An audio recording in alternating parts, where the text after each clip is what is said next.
This week, the PLEXforGOOD campaign breaks all records. A Twitch streamer turned CCP Dev, Null-sec Zirnitras become dreadbomb fodder, Fraternity reclaim all of Tinol, another Ragnarok drive-by, but not a Ragnarok. J-TPTA is this week's focus for the Imperium advance. Rekking Crew notch up another super victim in Derelik, and a Rabisu is destroyed. Hello pod people, I'm Frost, and this is your weekly EVE Online update.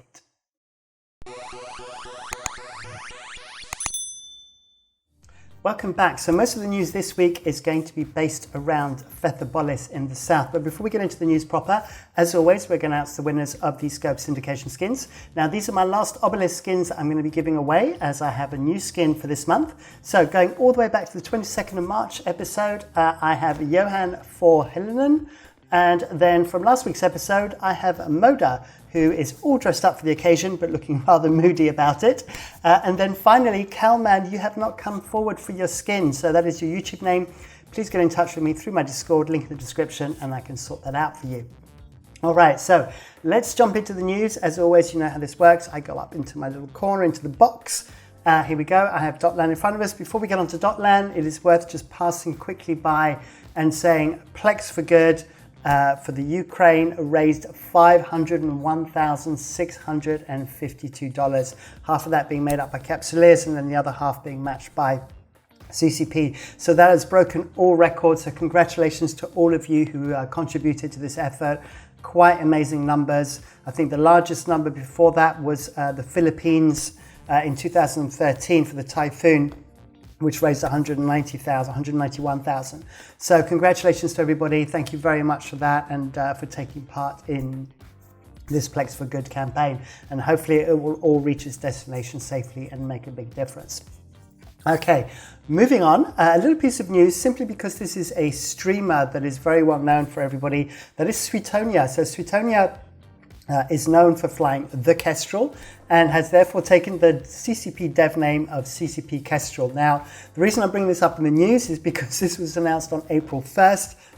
We weren't quite sure whether this was actually an April Fool's or not. It is not. I actually confirmed that with CCP Kestrel, that is actually an official event. So there we go. So hopefully Suitonia is going to still be streaming as he's always been very, very entertaining with his roams and his use of frigates. And obviously, as you all know, if you've seen his streams, his knowledge of game mechanics is quite something.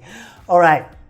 Now, next I'm going to go over to Fade. So in Fade, I'm going to be talking about Zirnitra that was destroyed. Let me see if I can get my pen working. My pen is not working. There we go. In the system of DO6H-Q. Now, this Zirnitra died 1,000 kilometers off the gate of CCP-US. Now, I had a quick look at the battle report. Let me bring that up. Sorry, the kill mail. And as you can see, it was dreadbomb by Snuffed Out. It was a Volta pilot.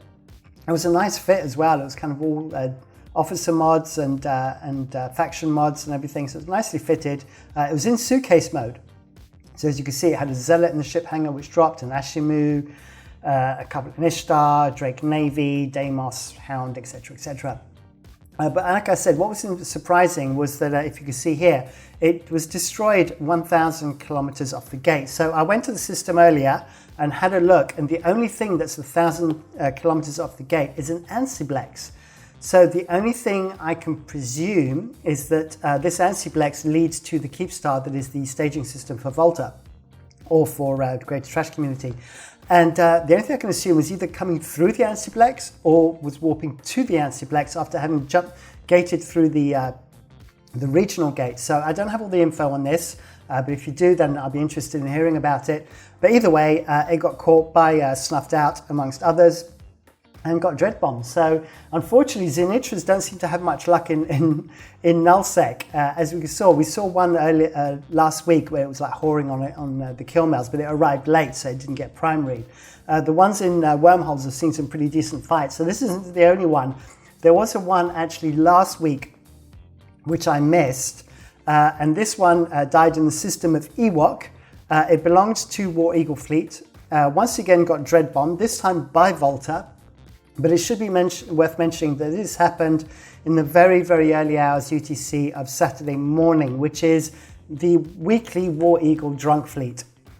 So this Zirnitra, rather than seeing revelations dropping on the pilot, probably just saw loads of little fluffy warrior bears jumping in because he was probably drunk out of his mind. But either way, congratulations to taking a Zirnitra on a drunk roam. That is definitely the way to whelp a ship if you're going to do it. All right, so now onto some other news. We're going to go over to Tinol. So in Tinol, if you remember, I can't even remember where they were now. There were 3 boss systems. I'm going to get these wrong. I think it was something like this. There were 3 systems kind of dotted around. I haven't had a chance to look up where they were, but as you can see, Fraternity have cleaned up house and finally got round to removing these boss iHubs. They were there for about 3 weeks, I think, 3 or 4 weeks. But anyway, so they've been flipped, so boss has lost their sov in Tinol. As far as I know, I had a look at the Astra houses for Vinol, and I haven't seen any getting lost. So as far as I know, the boss Astra houses are still there. So we can still expect boss to be around and doing stuff and generating some content in that kind of area. Right, then I have an update.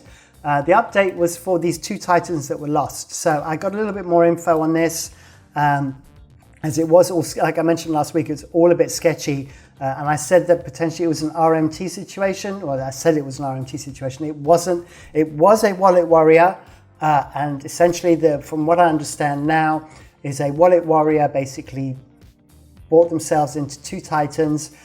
This pilot then undocked the Titans when they weren't supposed to during a CTA, got called out, threw a tantrum, put their ships into self-destruct, and then Fraternity just undocked all their Titans and killed them. So there you go. So that's the story there. There wasn't any RMT involved, but there was a tantrum and a disagreement, and the 2 Titans were destroyed. All right, so just a little bit of clarification now. I always try and clarify whenever I can, especially if I kind of made an error. All right, so staying on with Fraternity for one more thing, we're going to go over to Geminate. So in Geminate, I talked about last week about how Arcos Core got pushed out of this constellation.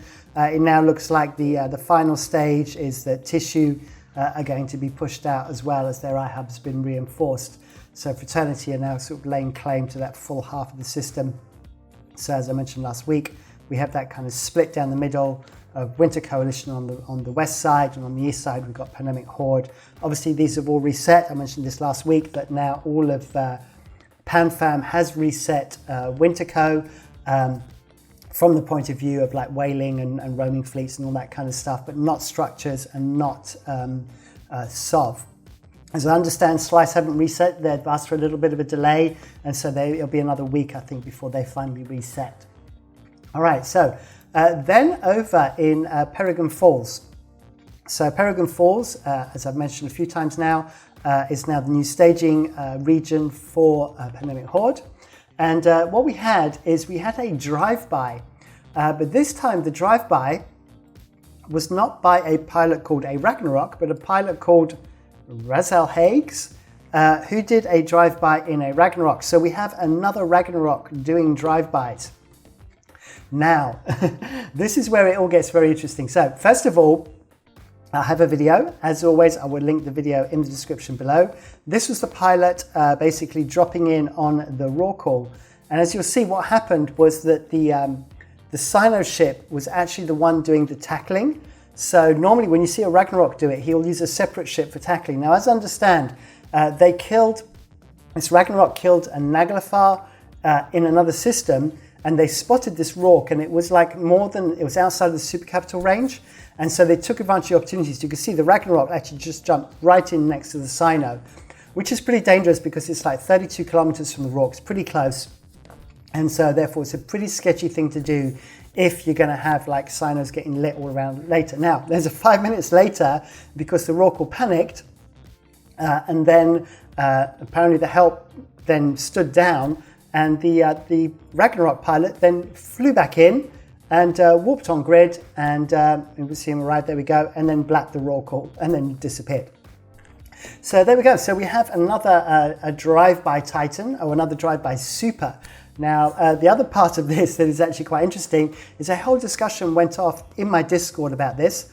And I'm going to show you now the kind of lengths that we go to discuss game mechanics. So as you can see, a very, very complex diagram here describing what was happening and how this all came about. You can also see that we're also discussing here the length of a Ragnarok. And it's just so to make it very, very clear as well, that obviously, this isn't about waving around and showing off the size of things, because we all know that Digbig Asami could just roll up with his wyvern and go hold my beer, right? So anyway, there we go. That's the whole story with that. So based on that, I am going to click away and I'm going to go and do the giveaway now, because with the giveaway, we have a new skin. And the skin is the Kestrel. Obviously with CCP Kestrels being Suetonia, I think there's clearly a link there. And I think the keyword I'm going to use this week, based on the discussions that we are having in my Discord with regards to supers, and also the fact that Kestrel is a small ship with a big heart, I'm going to go for the keyword big. So you need to make up a sentence in the YouTube comments down below with the keyword big, and your cutoff date is Friday the 8th of April 2022 at 1800 UTC, and I will draw the winners sometime on Saturday. So check your Discord, check your YouTube comments to see if you've won on Saturday evening or Sunday, and then get in touch with me so I can hand out your skin. Good luck. Okay, going back to our news. So we're going to go back to our New Eden map, and now we're going to head down to Feythabolis. So where are we at with Feythabolis? Well, what happened the previous week was that the system of TR07-S was taken by the Imperium, who have been advancing into Feythabolis, and that was their beachhead. And in fact, on the 29th of March, they actually destroyed the Pandemic Horde Fortizar that was in there, and therefore cleared it out of any enemy structures. And then they moved towards J-TPTA, which was originally a bridging system for Fire Coalition, Horde, and Test, who are the three groups kind of involved in this conflict, to get into J-TPTA. So the first thing that was done was the R-Hub was flipped, and it went over to Goonswarm. And then what we had is we had some fights break out. Now, there are two Fortizars and an Astra House in this system that belong to Fire Coalition, and I think the Astra House belongs to Horde. So one Fortizar was XIX, the other Fortizar was .RLH, or RLH, sorry, Russian Legion of Honor, who are part of Fire Coalition. And as you can see, their systems are being toasted here, but we'll come back to that later. And so a fight broke out over the armor timer of the XIX Fortizar. And this ended up escalating quite substantially. So this is the Fortizar that died, by the way, in TR07. The Pandemic Horde one, as you can see, was uncontested, and it was basically a whole random stuff of battleships and all kinds of things that just showed up, mostly Megathrons. I think it was a Baltec fleet that showed up for that with a few carriers, a Hell, etc. All right, so this battle report, here we go. So what we had is we had a pretty much, give or take a few billion, a 1 trillion ISK fight break out. And also on top of that, we had a Vehement to be destroyed as well. You don't see those very often. So this is how it all played out. So the Fortizar was being attacked on its armor timer. So Pandemic Horde and Fire, and Test as well, I think, or definitely Pandemic Horde and Fire, had carriers on the Fortizar. Then Imperium dropped dreads on the carriers and also dropped some of their own carriers. Then Pandemic Horde and Fire dropped some dreads on the dreads that belonged to the Imperium. And then we ended up with a big cap brawl. From that point on, then the Imperium decided to pull out and not bring in any more capitals.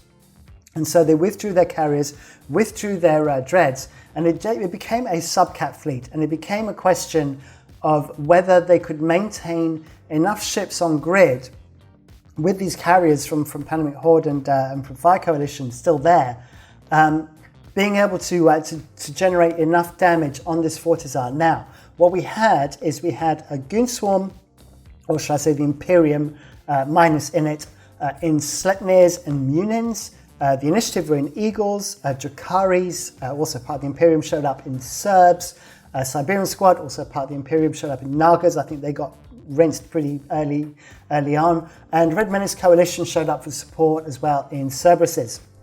Then on the flip side, we had Fire Coalition in Eagles, Pandemic Horde in Eagles. They then went out of Eagles, brought Munins. Test came out in Serbs. I think they lost most of their Serbs and then came back in Tempest Fleet issues. So we ended up with hacks basically everywhere. And it became literally a grind. But the Imperium were able to maintain the level of reinforcements needed to keep the structure paused and finally to put it into its hull timer. So this took quite a few hours. I think it went on for about 3 or 4 hours.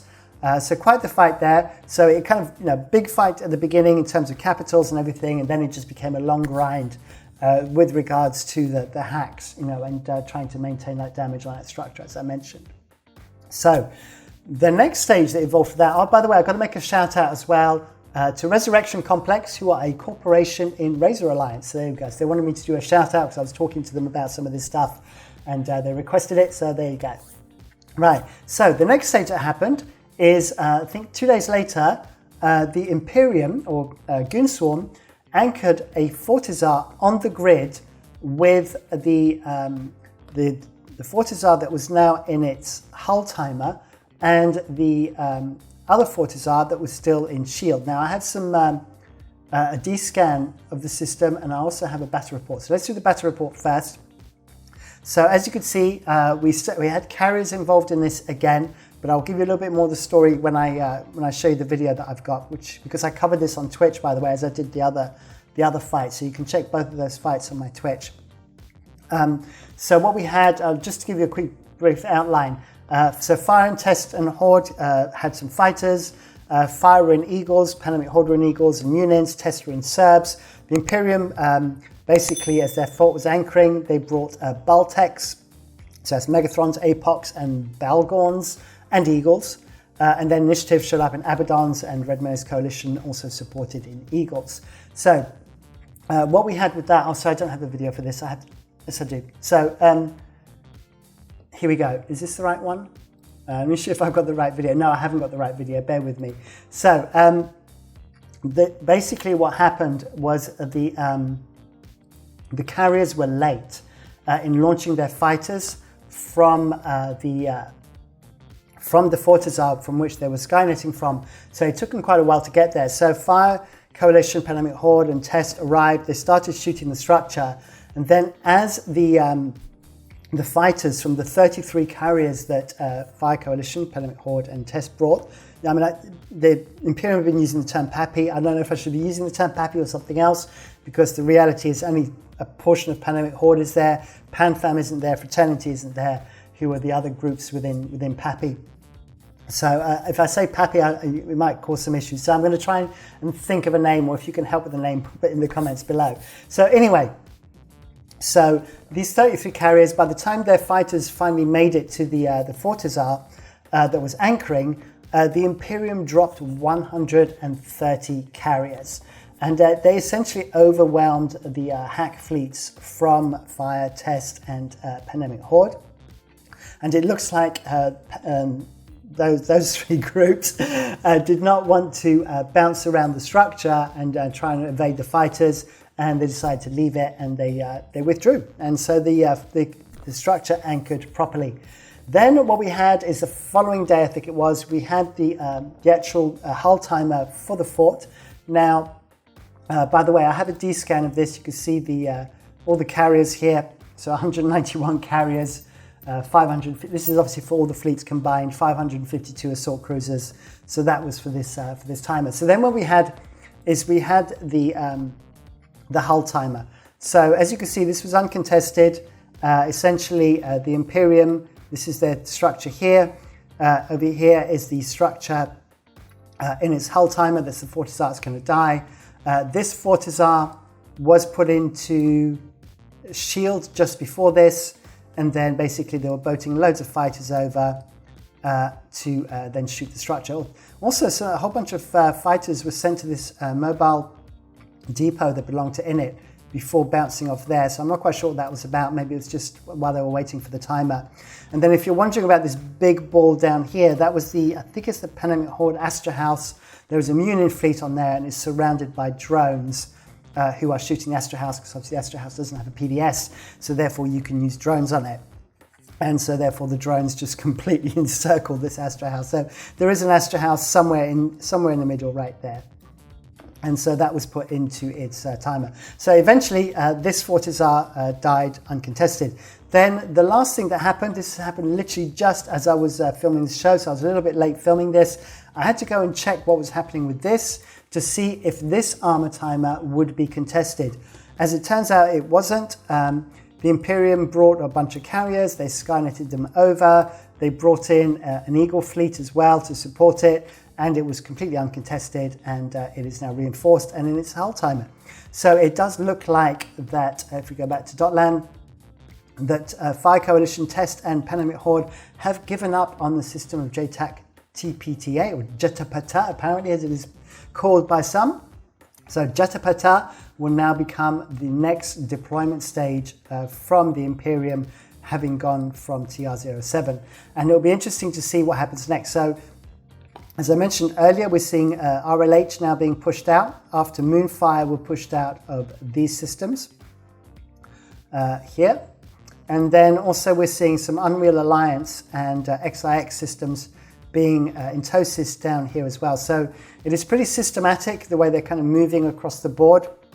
And I would presume that the Imperium, their next target will be U-B XU9, which is kind of the, I think there's still an Anti-Plex there, that where they come in from Tenerife and so forth. So from the point of view of Fire Coalition, these are considered floodplains in the same way that Quirius was floodplains during the Pappy Delve War.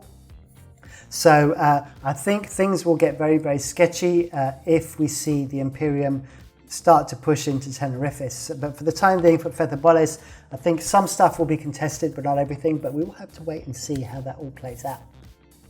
Okay, I think I'm up to date now on Feythabolis, right? So then just some random stuff. Rekking Crew, I've talked about this for multiple weeks now, and it is still happening. In fact, is that the right one? No, in fact, let me go to here, sorry. Clicking all the buttons, here we go. So, in Asabona, in Derelik, or Azabona, depending on how you want to pronounce it, a Nix was caught by a Rekking Crew, as FEW and Domain Research Mining Institute, etc., etc. So we had another half-fitted Super get caught traveling through Derelik, and it got caught by Rekking Crew. So there you go. So another one down, and then we'll talk about the other kills a little bit later on. Then we had a Rabisu destroyed in Amamaki. I don't have the details on this, so just so you know, the Rabisu is an Alliance 14 prize ship. It is the Covert Ops Logi, Armor Logi, based on the Ishimu. The other Alliance tournament ship that is on the Covert Logi is the Atana, which is a shield-based ship, with the Rabisu, as I said, being an armor-based ship. I don't know how it died, I don't know how it was destroyed. All I know is that it looks like a Blops caught it, and as we can see, bombers, a Pilgrim, and a bunch of other things. Was there some Kikis as well? And the Manticores, right, yeah. So it was all Blops stuff that caught it. So if anyone wants to get me up to date on that, that'll be great. I can bring it up on my Twitch show on Friday or next week's episode. And then in Pochven, I missed this last week as well, we had a battleship, a Marauder Brawl.